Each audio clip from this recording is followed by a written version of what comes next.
These are the prophecies of the Congolese Prophet Simon, who died in 1951 at the hands of colonial powers. These are his words.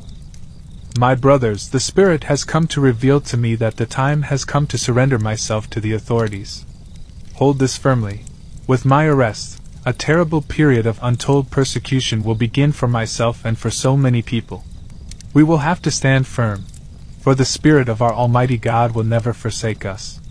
He has never abandoned anyone who trusts in Him.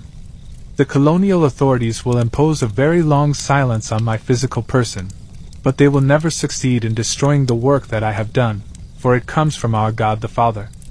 Of course, my physical person will be subjected to humiliation and suffering, but my spiritual person will fight against the injustices sown by the peoples of the dark world who have come to colonize us.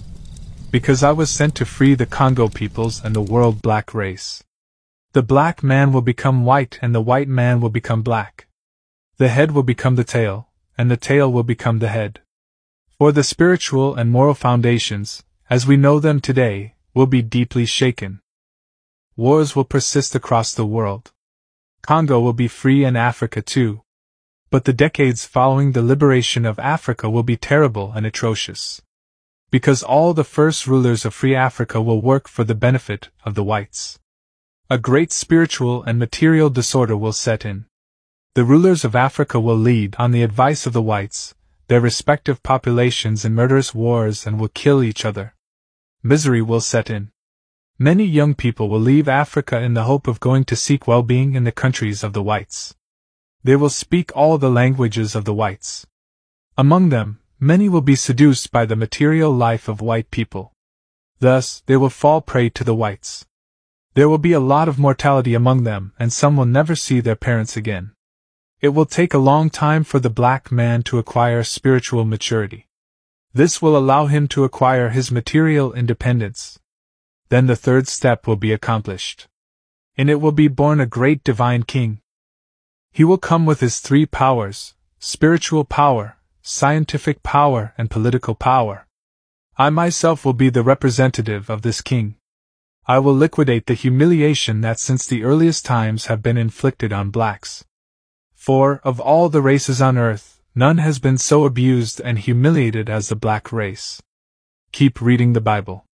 Through his writings you will come to discern the acts of those who came to bring you this book and the writings or moral principles contained in this book.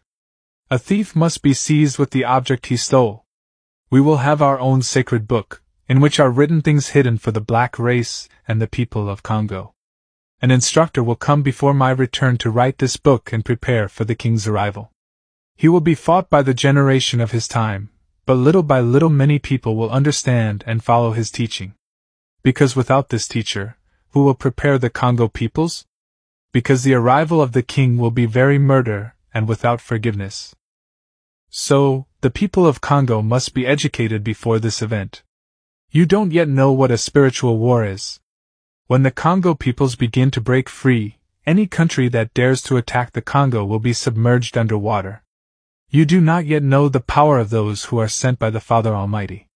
What is the use of a man to attack God if, on the day of his death, even if he had a lot of material goods, he does not even have time to fix his finger? You don't know what your life is made of and why you live. Because to exist physically is to appear as almost nothing. Why kill your neighbor and hope to stay alive, and for how long? God is not time, nor space. He is in all. The Congo generation will lose everything. It will be confused by perverse teachings and moral principles from the European world. She will no longer know the marital principles of her ancestors. She will ignore her mother tongue. So I urge you not to neglect or despise your maternal languages. You have to teach them to your children and to your grandchildren. Because a time will come when the languages of the whites will be forgotten. God the Father has given each human group a language which serves as a covenant of communication.